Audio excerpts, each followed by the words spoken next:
नमस्कार. बाजार गप्पांच्या या भागामध्ये मी आपल्या सगळ्यांचं मनापासून स्वागत करतो.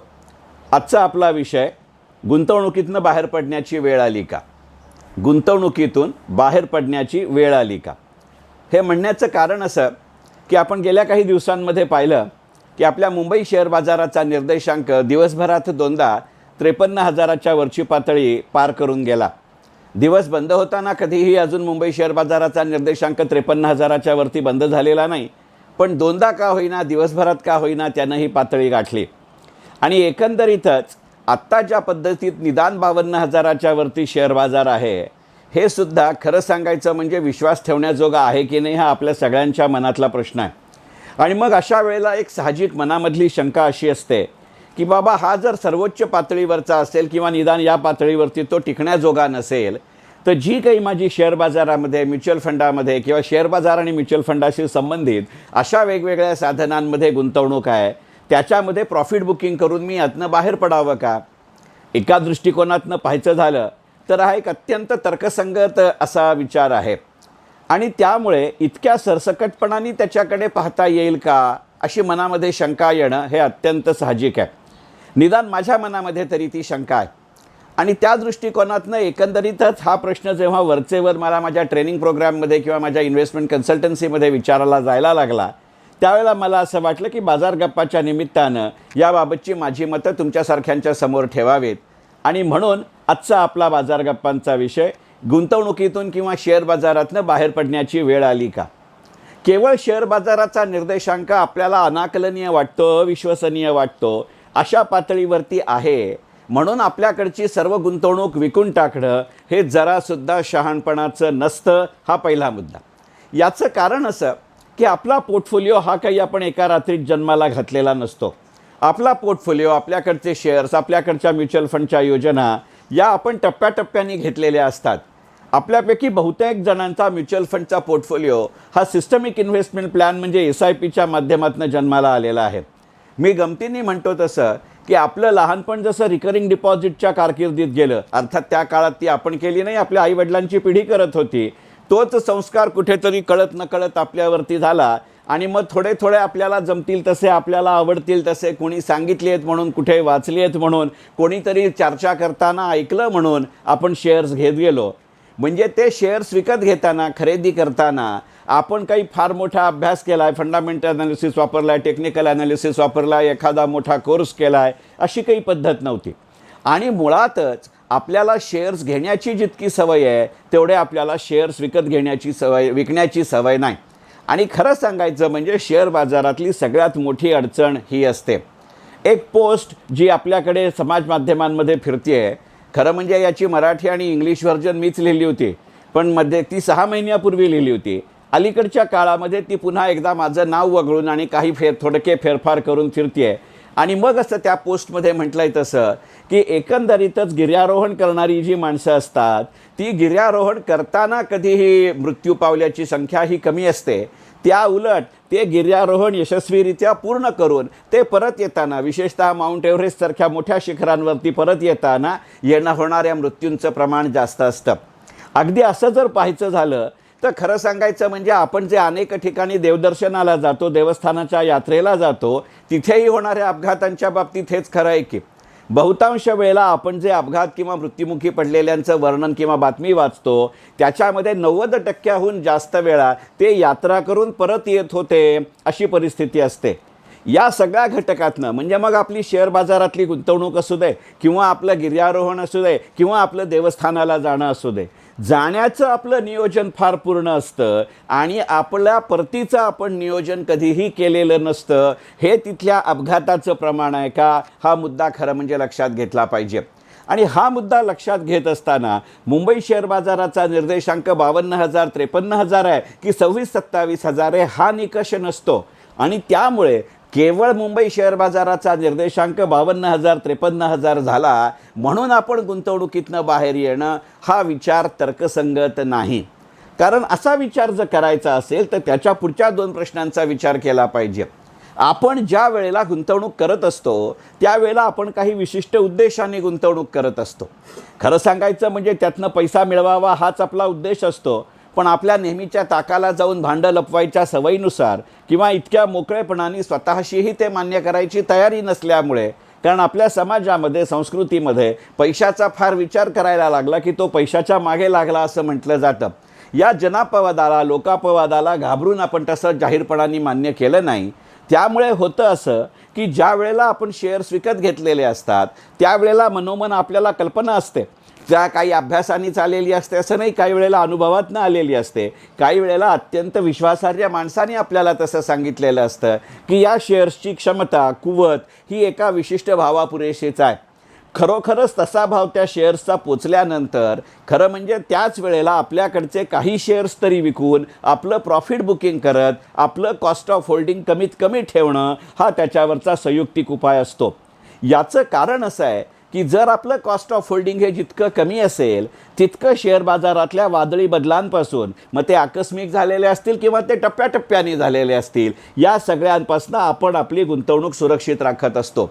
परंतु माझ्यासकट आपल्या सगळ्यांचा स्वभावच असा आहे की ज्या वेळेला आपण घेतलेल्या शेअर्सपेक्षा शेअर्सचे बाजारभाव खालती जातात त्याही वेळेला आपण शेअर्स विकत नाही, कारण निदान आपण घेतल्या भावाला आज ना उद्या ते शेअर्स येतील अशी आपल्याला आशा असते. आपण घेतलेल्या भावापेक्षा ते शेअर्सचे बाजारभाव वरती जायला लागले, वाढायला लागले, तरीही आपण कुठच्याही परिस्थितीत त्या शेअर्सची विक्री करायला तयार नसतो, कारण आहे या पातळीपेक्षाही जास्त वरच्या पातळीवरती याचे बाजारभाव जाऊ शकतील अशी कुठेतरी आपल्याला आशा असते. म्हणजे अनेक जागतिक पातळीवरचे गुंतवणूक तज्ज्ञ म्हणतात तसं की एकतर अनाठायी भीती किंवा पूर्णपणाने मोठ्या प्रमाणावरची, भव्य प्रमाणावरची अशा लोभ किंवा मोह हे दोन मोठी संकटं याच्या पलीकडे उभी असतात. मी गमतीनं नेहमी म्हणतो तसं की जसं भवभूतीचं वाक्य आहे, कालो हि यय्यम निरवधी विपुलाच पृथ्वी, किंवा जेव्हा त्याला विचारलं गेलं होतं की कालिदासाच्या तुलनेमध्ये तुला पुरेशी प्रसिद्धी मिळत नाही याचं तुला दुःख होतं का, आणि भवभूती एका वेगळ्या संदर्भामध्ये असं म्हणलं आता, एक काळ असा येईल की जेव्हा माझी पुस्तकं या भूभागाच्या कुठच्या ना कुठच्या तरी भागामध्ये काळाच्या कुठच्या ना कुठच्या तरी टप्प्यावरती लोक डोक्यावरती घेऊन नाचतील. आपण भवभूती नाही, पण आपल्याही मनामध्ये अशी कुठेतरी शंका असते की या काळाच्या कुठच्या ना कुठच्या तरी खंडामध्ये कधी ना कधीतरी आपल्या शेअर्सची किंमत आपल्याला हवी त्याच्यापेक्षा वरच्या पातळीवरती जाईल. मग ती जेव्हा जाते किंवा नाही अशी शंका मनामध्ये येते, त्या निमित्ताने आपण शेअर बाजाराच्या निर्देशांकाची चर्चा करत असतो.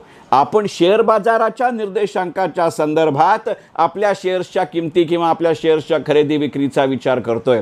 खरं सांगायचं म्हणजे आपल्या शेअर्सच्या बाजारभावांच्या तुलनेमध्ये, खरेदीच्या आणि संभाव्य विक्रीच्या तुलनेमध्ये विचार करून असा निर्णय घ्यायचा असतो. त्यामुळे केवळ 52,000 किंवा 53,000 मुंबई शेअर बाजाराचा निर्देशांक आहे हे कारण आपल्याकडची संपूर्ण गुंतवणूक विकण्याचं असूच शकत नाही, हे मुद्दा लक्षात घेतला पाहिजे. दुसरी गोष्ट म्हणजे आपल्या शेअर बाजाराच्या निर्देशांकापेक्षा सुद्धा आपण नेमक्या कोणत्या उद्देशाने किंवा आपण कोणत्या उद्दिष्टाने त्या शेअर्समध्ये किंवा त्या योजनेमध्ये गुंतवणूक करतोय याचा विचार केला पाहिजे. याचं कारण असं की काही वेळेला आपण मनोमन असं ठरवलेलं असतं की ही विशिष्ट गुंतवणूक आपल्या घरातल्या मुलांची शिक्षणं, आपल्या घरातल्या मुलामुलींची लग्न, त्यांच्यासाठीची वाहनं किंवा आपल्या स्वतःसाठीचं घर किंवा काही वैद्यकीय तरतूद अशा गोष्टींसाठी घेतलेली असते. मग अशा परिस्थितीमध्ये जर तो उद्देशाची वेळ आत्ता आलेली नसेल तर केवळ शेअर बाजाराचा निर्देशांक 52,000 53,000 झाला आहे म्हणून असलेली गुंतवणूक विकून टाकणं हा त्याच्यावरचा उपाय होत नाही. कारण जोपर्यंत आपले पैसे त्या योजनेमध्ये, त्या साधनामध्ये गुंतवलेले आहेत तोपर्यंतचा त्याचा नफ्याचा मीटर आपला चालू असतो. पण ज्या क्षणाला आपण अशी विक्री करून तो पैसा आपल्याजवळ ठेवणार आहोत, अगदी घरात ठेवणार आहोत अशातला भाग नाही, निदान बँकेत तरी ठेवलं तरी एक गोष्ट लक्षात घ्यावी लागते की आज मी तिला अगदी बँकेमध्ये आपण फिक्स डिपॉझिट ठेवली आहे, मुदत ठेवी ठेवल्या, तरी त्या फिक्स डिपॉझिट किंवा सेव्हिंग अकाउंटवरती मिळणाऱ्या व्याजापेक्षा गुंतवणुकीची इतर साधनं आजच्याही पातळीवरती वाढीव उत्पन्न देत असतात.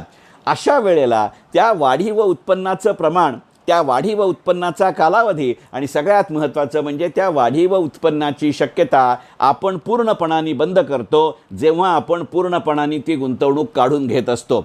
आणि त्यामुळे या विषयातला तिसरा मुद्दा असा आपल्याला लक्षात घ्यावा लागतो की आपण ज्या उद्देशाने ती गुंतवणूक करतोय तो उद्देशाची जर वेळ आलेली असेल तर निर्देशांकाच्या पातळीपेक्षा सुद्धा आपली गरज हा त्या विक्रीचा निकष झाला पाहिजे.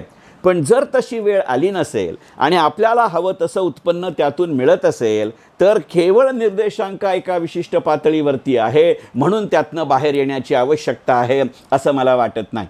आणि त्याचबरोबरीने विचार करण्याजोगा अजून एक मुद्दा इथे आहे, तो लक्षात घेतला पाहिजे की आपण समजा असं गृहीत धरलं की जर आत्ता खरोखरच या निर्देशांकाविषयी भीती वाटते आणि त्याच्याच बरोबरीने आपल्यापैकी आपल्या जवळ असलेल्या शेअर्सपैकी अनेक शेअर्समध्ये आपल्याला पुरेशा प्रमाणामध्ये समाधानकारक परिस्थितीचा समाधानकारक प्रमाणातला असा परतावा म्हणजे रिटर्न्स मिळत असतील तर त्या प्रमाणामध्ये आपल्याला आत्ता त्या प्रमाणात शेअर्सची विक्री करणं किंवा म्युच्युअल फंडांच्या युनिट्सची विक्री करणं हे सोयीस्कर ठरू शकतं.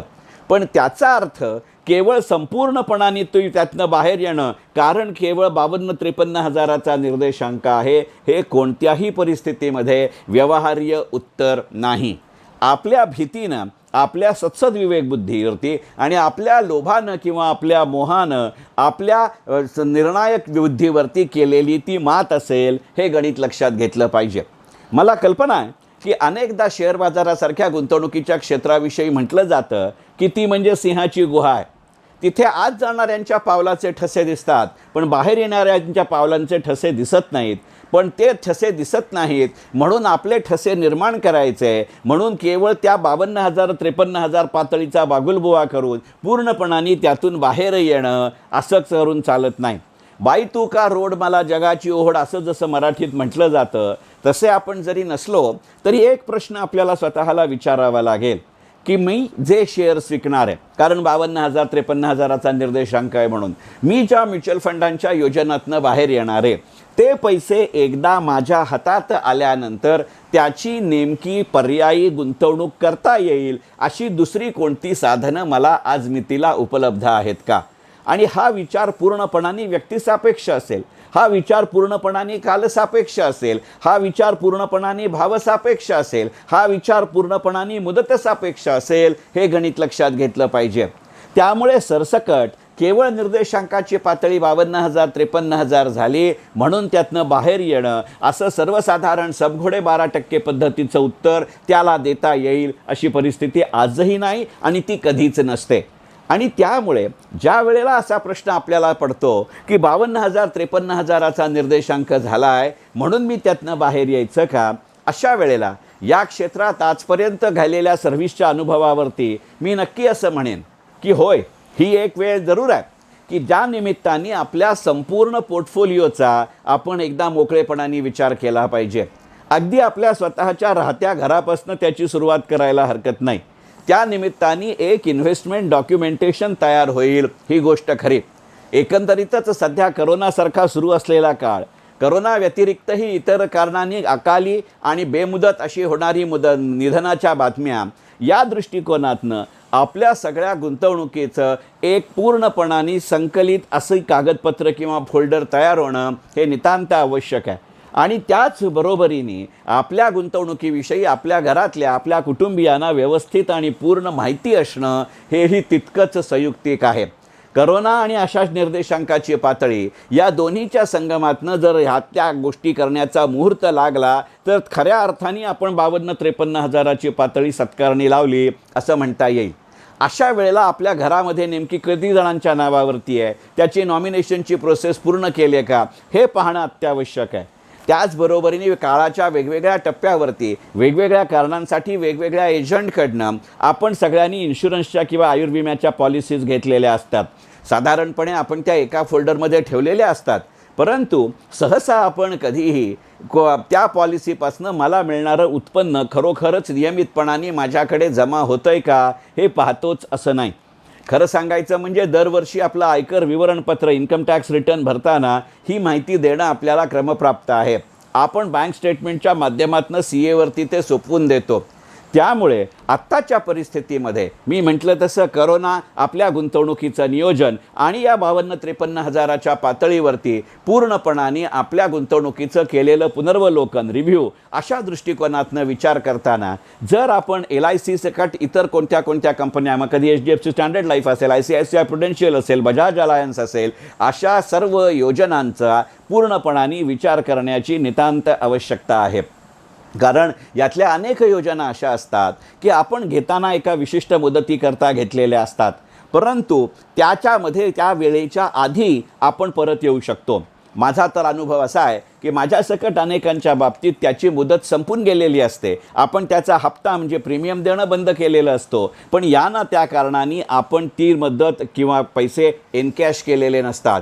तर खरं सांगायचं म्हणजे आपल्या रनिंग इक्विटी अकाउंटमध्ये किंवा आपल्या रनिंग म्युच्युअल फंड पोर्टफोलिओकडे लक्ष देण्याच्या आधी या योजनांचं नेमकं आजचं स्टेटस काय आहे, ज्या प्रमाणामध्ये ज्या हप्त्यांनी टप्प्यांनी मी पैसे भरले आहेत त्याच्यामध्ये खरोखरच तो निर्देशांक 52,000-53,000 पातळीवरती गेल्यानंतर त्या प्रमाणामध्ये नसले तरी निदान त्या दिशेनं मला या योजनांनी पैसे दिलेत का हा विचार करण्याची आवश्यकता असते. आणि जर असं लक्षात आलं असेल की मी सहज 10-15 वर्ष त्याचा प्रीमियम भरला आहे, म्हणजे जवळजवळ 1.5-2 लाख रुपये मी त्याच्यामध्ये भरली आहेत आणि आजचं त्याचं मूल्य जमतेम 3-3.5 लाख रुपये आहे, तर खरं सांगायचं म्हणजे 52-53 हजाराचा निर्देशांक असताना आपल्याजवळचे शेअर्स आणि म्युच्युअल फंड विकायच्या आधी अशा आपल्या योजना बंद करणं, त्या एनकॅश करणं, तो पैसा आपल्या हातामध्ये मिळवणं हे जास्त संयुक्तिक ठरेल. मग असे पैसे जर आपल्याला ते एनकॅश करायचे नसतील, ते समाधानकारक उत्पन्न देत आहेत असं वाटत असेल, तर त्यावेळेला आपण जर LICच्या किंवा इतर अनेक योजनांच्या जशा योजना आहेत की आत्ता आपण एक रकमी पैसे भरले आणि दरमहा आपल्याला त्याचे पैसे मिळतात, तर आपल्याला विचार असा करता येईल की हे दरमहा मिळणारे पैसे, आता उदाहरणार्थ LICची जीवनशांती आहे, LICची जीवन अक्षय आहे, ही केवळ उदाहरणं म्हणून दिली. अशा अनेक खाजगी विमा कंपन्यांच्याही योजना आहेत, त्यातनं आपल्याला दरमहा किंवा नियमितपणानं मिळणारं उत्पन्न आपण नेमकं कोणत्या पद्धतीने याची गुंतवणूक किंवा पुनर्गुंतवणूक म्हणजे इन्व्हेस्टमेंट आणि रिइन्व्हेस्टमेंट करू शकू याचा विचार केला पाहिजे. काही तरुण मुलांच्या बाबतीत आणि काही सक्रिय गुंतवणूकदारांच्या बाबतीत माझ्या या पेड इन्व्हेस्टमेंट कन्सल्टन्सीच्या माध्यमातून माझ्या लक्षात आलेली गोष्ट अशी आहे की दरमहा हा येणारा पैसा त्यांनी एखाद्या SIPशी जोडून घेतलेला आहे. म्हणजे अशा पद्धतीच्या विमा योजनातनं दरमहा किंवा दर 3 महिन्यांनी किंवा दर 6 महिन्यांनी किंवा दर 1 वर्षांनी मिळणारा पैसा ते SIPनी किंवा फ्लोटरनी म्युच्युअल फंडामध्ये घेतलेले आहेत. मग अशा वेळेला तो पैसा जर मी फ्लोटर पद्धतीनं भरणार असेल तर आता नेमकं त्या योजनेचं मी पुनर्वलोकन केलं पाहिजे का याचा विचार केला पाहिजे. कारण गेल्या काही महिन्यात आपण बाजार गप्पांच्या काही भागांमध्ये पाहिलं तसं ज्या सर्रास रूढीप्रिय अशा म्युच्युअल फंडांच्या योजना होत्या, लिक्विड म्युच्युअल फंड असेल, हायब्रिड म्युच्युअल फंड असेल, ग्रोथ म्युच्युअल फंड असेल, त्याच्या बरोबरीने क्वांटा फंड असेल, डिव्हिडंड यील्ड स्कीम असेल, इंडेक्स फंड्स असतील किंवा निफ्टी 20 सारख्या योजना असतील, याशाचीही चर्चा सुरू होती. मग 52-53 हजाराचा निर्देशांकाचा विचार करत असताना आपल्या मुळामध्ये जसं मी मगाशी विम्याच्या योजना किंवा आपल्या पेन्शन प्लॅनच्या योजना सांगितल्या त्याच्या बरोबरीनं याशाही योजनांचा विचार केला पाहिजे. मग पूर्णपणाने त्या गुंतवणुकीतनं बाहेर येण्याच्या ऐवजी अशा पद्धतीची गुंतवणूक जी आत्ता या पातळीवरतीही समाधानकारक दिशेनं जात नाही आहे, फार अवास्तव उत्पन्न त्याने द्यावं अशी माझी अपेक्षा नाही.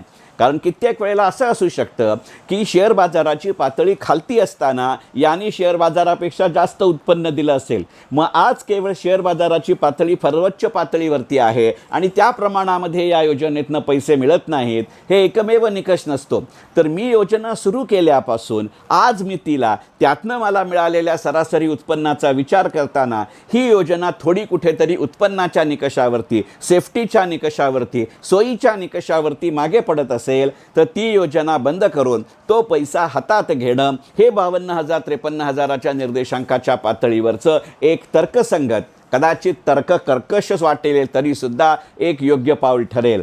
त्यामुळे मला स्वतःला असं वाटतं की 52,000-53 हजाराची पातळी आहे म्हणून पूर्णपणाने गुंतवणूक बाहेर काढून घेणं हा योग्य निर्णय होणार नाही. अशा नानाविध मुद्द्यांचा विचार करायचा म्हणून वेळेच्या निकषावरतीही कदाचित थोडा मोठा होईल असा बाजार गप्पांचा आजचा भाग आणि म्हणूनच त्याचा आजचा विषय 52,000-53 हजाराच्या निर्देशांकाच्या पातळीवरती माझ्या शेअर बाजारातल्या आणि तत्सम गुंतवणुकीतनं पूर्णपणाने बाहेर पडावं का, या मुद्द्याची एक दुसरी गोष्टही आपण लक्षात घेतली पाहिजे. आणि ती गोष्ट अशी की मुळामध्ये असं जर मनामध्ये मी ठरवलं आणि खरोखरच माझ्याकडे असलेला संपूर्ण शेअर्सचा पोर्टफोलिओ, माझ्याकडे असलेला संपूर्णपणाने म्युच्युअल फंडचा पोर्टफोलिओ, यातनं जर मी बाहेर येणार असेल तर त्याच्या होणाऱ्या कॉस्टचा आणि त्याच्या होणाऱ्या पैशांचाही विचार केला पाहिजे. शेअर बाजारामध्ये जे प्रत्यक्षपणाने मी पैसे गुंतवले आहेत त्याच्यामध्ये अडचणीचा भाग येऊ शकणार नाही. परंतु जर मी म्युच्युअल फंडामध्ये करासाठी योजना म्हणून पैसे गुंतवलेले असतील, ज्याला आपण टॅक्स रिलेटेड सेव्हिंग स्कीम असं म्हणतो, आज या 52,000 53,000च्या परिसंख्याच्या पातळीवरती कदाचित त्या योजनेमध्ये मला अत्यंत चांगला NAV दिसतही असेल. पण एक गोष्ट आपल्याला लक्षात घ्यावी लागते की ज्या वेळेला मी करबचत योजना म्हणून त्याच्यामध्ये पैसे गुंतवत असतो त्यावेळेला मी एकदा त्याच्यात पैसे गुंतवल्यानंतर कमीत कमी पुढचे 3 वर्ष ते पैसे गुंतवलेले ठेवावे लागतात. म्हणजे मी जर गेल्या 2 वर्षामध्ये 2.5 वर्षामध्ये या योजनेमध्ये पैसे गुंतवलेले असले आणि त्या दृष्टिकोनातनं कराचा फायदा जर मी घेत असेल तर ते पैसे किंवा ते शेअर्स किंवा ती स्कीम मी आत्ता बंद केली, ती स्कीम मी जर आत्ता इनकॅश केली तर मुळात ह्या इनकॅशवरती मला कॅपिटल गेन टॅक्स द्यावा लागेल आणि मी ती जी करातली सवलत घेतली आहे तीही मला मिळणार नाही. वेळ प्रसंगी त्याच्यावरती दंडात्मक पैसेही भरावे लागतील. हा विचार केला तर प्रत्यक्षात माझ्या हाती 52,000 53,000च्या पातळीवरच्या NAVनं पैसे मिळण्याचं प्रमाण कमी होईल, हे गणित लक्षात घ्यावं लागतं. दुसराही एक विचार इथे असा करावा लागतो की काही योजनांमध्ये आपण SIPच्या दृष्टिकोनातनं एक अमुक विशिष्ट रक्कम पैसे भरू असं सांगितलं जातं. ॲब्रप्टली त्याच्यामध्ये बाहेर येता येत नाही अशातला भाग नाही. काही वेळेला आपण NFOमध्येही ते पैसे भरलेले असतात. NFOमध्ये आपल्याला लागलेले युनिट्स आपण जर 1 वर्षाच्या आत विकले तर काही वेळेला आपल्याला त्याच्यावरती एक्झिट लोडही द्यावा लागतो. मग अशा पद्धतीच्या चार्जेसचा साधारणपणे आपण अशा सर्वोच्च पातळीवरच्या एन्कॅशमेंटच्या वेळी विचार करत नाही. तर माझं म्हणणं असं आहे की अशा पद्धतीने द्यावे लागणारे चार्जेस, अशा पद्धतीनं होणारं नुकसान, अशा पद्धतीने होणारी दंडात्मक पैसे, याचाही विचार आपल्या हाती प्रत्यक्ष पैसे किती येणार आहेत याची गणितं किंवा आकडेमोड किंवा आकडेवारी मांडत असताना केला पाहिजे, जो सहसा आपण अशा भावनाप्रद परिस्थितीमध्ये करत नाही. आणि त्यामुळे 52,000 53,000च्या पातळीवरती गुंतवणुकीतनं पूर्णपणे बाहेर यायचं का असा विचार करत असताना हाही मुद्दा आपण लक्षात घेतला पाहिजे. जर त्याचाच एक दुसराही मुद्दा इथे पैलू म्हणून आपण लक्षात घेतला पाहिजे की आपण ज्या वेळेला SIPच्या दृष्टिकोनातनं विचार करत असतो आणि आपल्याला जर आत्ता असं वाटत असेल की एकंदरीतच ज्या पद्धतीचा निर्देशांक आहे त्या निर्देशांकामध्ये आत्ता SIP करत राहण्याने SIPमध्ये दरमहा किंवा त्या दिलेल्या काळामध्ये माझ्या हप्त्याचं प्रमाण तेवढंच राहतं. जेवढी NAV जास्त चढ्या बाजारामध्ये ती जास्त असते तेवढे युनिट्स कमी माझ्या अकाउंटमध्ये जमा होतील आणि त्यामुळे जेव्हा ती धोरण किंवा ती मुदत माझ्या योजनेची संपत जाईल त्यावेळेला माझ्या खात्यामध्ये अशा परिस्थितीमध्ये काही वेळेला कमी युनिट्स दिसतील. अशी जर भीती असेल तर ती साधारण आहे. मग अशा वेळेला ती SIP पूर्णपणाने बंद करणं म्हणण्यापेक्षा सुद्धा काही काळापुरेसा तात्पुरता का होईना SIP फ्रीज घेणं हे जास्त सोयीचं जाईल. SIP फ्रीज हा 2 स्वरूपाचा असू शकतो. एक तर मी काही 4-5 महिने आत्ता पैसे भरणार नाही असं आपण त्यांना सांगू शकतो. काही योजनांमध्ये मग तुमची मुदत तेवढ्या 5-6 महिने जेवढ्याकरता तुम्ही SIP फ्रीज घेणार आहात त्यांनी वाढवली जाते. काही वेळेला ती मुदत वाढवली जात नाही आणि तुम्ही कमी हप्ते भरता. याचीही गणितं असा निर्णय घेत असताना कुठेतरी केली पाहिजेत. प्रत्यक्ष प्रमाणात जेव्हा आपण शेअर्सची खरेदी केलेली असते त्यावेळेला जेव्हा मुंबई शेअर बाजाराचा किंवा कुठलाही निर्देशांक हा सर्वोच्च अविश्वसनीय अनाकलनीय अशा पातळीवरती वाटतो त्यावेळेला मुळातच आपल्या खात्यामध्ये असलेले आपल्या पोर्टफोलिओमध्ये असलेल्या शेअर्सची संख्या याचंही गणित मांडलं पाहिजे. म्हणजे मगाशी जसं मी म्हटलं तसं की आपले इन्शुरन्स असतील, आपली घर असेल, आपलं म्युच्युअल फंड असेल, आपलं सोनं असेल, आपले पेन्शन अकाउंट्स असतील, आपले प्रॉव्हिडंट फंड अकाउंट असतील, याचा जसा आपण हिशोब करतोय तसा एकंदरीतच आपल्या शेअर्सच्याही डिटेल स्टेटमेंटचा आपण विचार केला पाहिजे. आपण जर एक एक्सेल शीट या निमित्तानं निर्माण करू शकलो की माझ्याकडे असलेले शेअर्स, त्याचा असलेला बॅलन्स, त्याची तारीखवार खरेदी आणि विक्री, हे स्टेटमेंट तयार करणं वाटतं तितकं कठीण काम नाही आहे. आपण जर आपल्या DPला डिपॉझिटरी पार्टिसिपंटला आपलं खातं उघडल्यापासूनचं जर स्टेटमेंट ऑफ ट्रान्झॅक्शन सांगितलं, स्टेटमेंट ऑफ ट्रान्झॅक्शन आधी स्टेटमेंट ऑफ होल्डिंग घ्या, त्यामुळे तुमचे आज मितीला किती शेअर्स आहेत हे गणित लक्षात येईल. या स्टेटमेंट ऑफ होल्डिंगवरनं त्या एक्सेल शीटचे पहिले 2 भाग की सिरियल नंबर, कंपनीचं नाव आणि या तारखेला माझ्याकडे असलेले शेअर्स, मग त्याच्या पुढच्या भागामध्ये जर स्टेटमेंट ऑफ ट्रान्झॅक्शनवरनं कोणत्या तारखेला आपल्या अकाउंटला शेअर क्रेडिट झाले आहेत हे जर गणित पाहिलं तर अलीकडच्या काळामध्ये T+2 पद्धतीनं जर माझ्याकडे 3 जुलैला तो अकाउंट क्रेडिट होत असेल तर 1 जुलैला माझी खरेदी आहे असं गणित लक्षात घेतलं तर ती तारीख जर लिहिली तर बॉम्बे स्टॉक एक्सचेंज किंवा नॅशनल स्टॉक एक्सचेंजच्या वेबसाईटवरती जाऊन त्या तारखेला त्याचा क्लोजिंगचा काय भाव होता हे गणित आपल्याला कळतं. म्हणजे माझ्याकडे असलेली कंपनी, माझ्याकडे आज मी तिला त्या कंपनीचे असलेले शेअर्स आणि त्याच्या तारीखवार खरेदी आणि विक्रीचं गणित हे लक्षात आल्यानंतर याच्या जोरावरती त्याची ॲव्हरेज कॉस्ट किती आहे याचा विचार करता येईल. ती ॲव्हरेज कॉस्ट जर माझ्या फेवरमध्ये असेल तर काही प्रमाणामध्ये जर मला त्याच्यामध्ये प्रॉफिट बुकिंग करायचं असेल तर ते प्रॉफिट बुकिंग करू शकतो. मात्र कोणत्याही पद्धतीमध्ये जे प्रॉफिट बुकिंग करून मग ते शेअर्समधले असतील, ते म्युच्युअल फंडामधले असतील, ते मी मगाशी म्हटलं तसं बाकीच्या योजनांमध्ये असतील, या पैशाच्या गुंतवणुकीचे पर्यायी मार्ग माझ्याकडे उपलब्ध आहेत का याचा विचार मला करावा लागतो. आणि अशा वेळेला जर काही शेअर्स मला थोडे आत्ता चढ्या भावात मिळाले तरीसुद्धा ते लाँग टर्ममध्ये दीर्घकाळासाठी मला उपयोगी पडतील अशी जर गणितं असतील तर ते जरूर जे तुलनेनं कमी सुरक्षित वाटतात, जे तुलनेनं दीर्घकाळासाठी मला शेअर्स माझ्याजवळ ठेवायचे नाही आहेत अशांची नावनिशिवार उदाहरणं मी माझ्या ट्रेनिंग प्रोग्राममध्ये देत असतो. अगदी जर सांगायचं झालं तर जून 2020 ते मे 2021 अगदी जून 2021 अशा वर्षभरामध्ये ज्या मी 33 ट्रेनिंग बॅचेस घेतल्या त्याच्यामध्ये मी जवळजवळ 60 ते 65 शेअर्सची अशी पद्धतीनं आकडेवारी सांगितली. आणि मला सांगायला आनंद आणि अभिमान असा वाटतो की या 60 शेअर्सनी जवळजवळ शेअर बाजाराच्या निर्देशांकापेक्षा तर दिलेच, एवढे पैसे तर दिलेच, काही म्हणजे काहींनी तर याच्यापेक्षाही जास्त दिले. मग अशा शेअर्समध्ये मी अशा यादीमध्ये जे शेअर्स बसत नाहीत पण आज मला जे प्रॉफिटमध्ये वाटतात, एक तर त्याचं काही प्रमाणामध्ये किंवा पूर्ण प्रमाणामध्ये प्रॉफिट बुकिंग करू आणि तो पैसा जे शेअर बाजाराच्या आत्ताच्या निर्देशांकापेक्षाही वाढू शकतात अशा शेअर्समध्ये ठेवता येतील. म्हणजे एकंदरीतच केवळ शेअर बाजाराचा निर्देशांक 52,000 किंवा 53,000 असा झाला आहे असं गणित नसतं. आणि खरं सांगायचं म्हणजे हे त्याचे सर्वसाधारण, ज्याला आपण जनरल म्हणतो, अत्यंत खुल्या चर्चेमध्ये मांडता येतील असे निकष आहेत. हे एकंदरीतच तुमच्या पोर्टफोलिओचं प्रमाण काय, तुमचं बाईंग ॲव्हरेज काय, तुमचं कॉस्ट ऑफ होल्डिंग काय, साधारणपणे तुमचं इन्व्हेस्टमेंट ड्युरेशन काय आणि त्याच्याच बरोबरीने तुमचा इन्व्हेस्टमेंट गोल काय, अशा दृष्टिकोनातनं विचार करून आपल्याला शेअर बाजाराच्या विक्रीचे आणि खरेदीचे निर्णय हे घ्यायचे असतात. आणि याची चर्चा खरं सांगायचं म्हणजे अशा यूट्यूबवरच्या व्हिडिओमध्ये करताना काही मार्गदर्शक तत्त्व किंवा कॉमन प्रिन्सिपल्स म्हणून जरी सांगता आली तरी प्रत्यक्षात एखाद्या मर्यादित प्रमाणातल्या संख्येमधले ट्रेनिंग प्रोग्राम्स किंवा 1-to-1 मध्ये केलेले सिटी सजेस्टसारखे इन्व्हेस्टमेंट ॲडवायझरी सर्व्हिसेस हे पर्याय जास्त सोयीचे जातात. सरतेशेवटी एक गोष्ट नक्की की निर्देशांक 52,000 आहे का 72,000 आहे, निर्देशांक 52,000 आहे की 32,000 आहे, या निकषावरती आणि या एकमेव निकषावरती त्या क्षेत्रातनं बाहेर यायचं नसतं.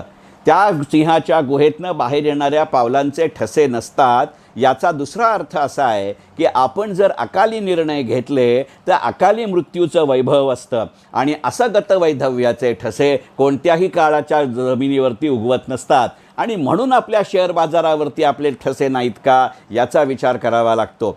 आणि खरं सांगायचं म्हणजे कुठचाही ठसा किंवा ठसे उमटवण्यासाठी गुंतवणूक करण्यापेक्षा सुद्धा समाधानाचं, यशाचं आणि पैशाचा खणखणाटासाठी गुंतवणूक करायची असते. हे एकदा गणित मनाशी मान्य केलं की मग 52,000 हा अनाकलनीय आहे का नाही, यापेक्षा माझा निर्णय अनाकलनीय आहे का नाही याची चर्चा करावी लागते. शेवटी एक गणित आपण लक्षात घेऊ की कोणतीही गुंतवणूक कोणत्याही काळात केलेली ही काही एक्सेल शीट नाही की त्याच्या वरच्या पातळीवरती एकदा मी फॉर्म्युला सेट केला की तो खालती उत्तरं देईल. अशा पद्धतीनं जर गुंतवणूक होत असती तर कदाचित एवढी चर्चा, एवढी पुस्तकं, एवढे ट्रेनिंग प्रोग्राम्स असे आपण सगळ्यांनी केले नसते. कारण याच्यामध्ये त्या 3-4 घटकांची किंवा 3-4 पायांची शर्यत आहे. एक आपण स्वतः, एक आपण दिलेलं साधन आणि ते तिसरं क्षेत्र आणि याच्या सगळ्याला पार्श्वभूमीसारखी असलेली आपल्या सगळ्यांची मानसिकता. कदाचित तुमचे आणि माझे व्यवहार हे आकडेबद्ध क्वांटिफाय करता येतील पण या सगळ्या तिन्ही चल स्वरूपाच्या व्हरायबल घटकांच्या मानसिकतेचा विचार करता त्याचा कोशंट ठरवता येतोच असं नाही. कारण तो जर ठरवता आला असता तर त्या एक्सेल शीटचा फॉर्म्युला आपल्याला सेट केला असता, करता आला असता. जोपर्यंत हा एक्सेल शीटचा फॉर्म्युला सेट करता येत नाही तोपर्यंत शेअर बाजाराचा निर्देशांक विशिष्ट पातळीवरती आहे, म्हणून त्यातनं बाहेर येणं हा निर्णय तर्कसंगत होत नाही. मला आशा आहे की आत्ताच्या काळात अशा परिस्थितीमध्ये असा प्रश्न आपल्या मनामध्ये येणं जरी स्वाभाविक असलं तरीसुद्धा त्यानुसार ताबडतोब कार्यवाही करणं हे तर्कसंगत नाही. मनःपूर्वक धन्यवाद.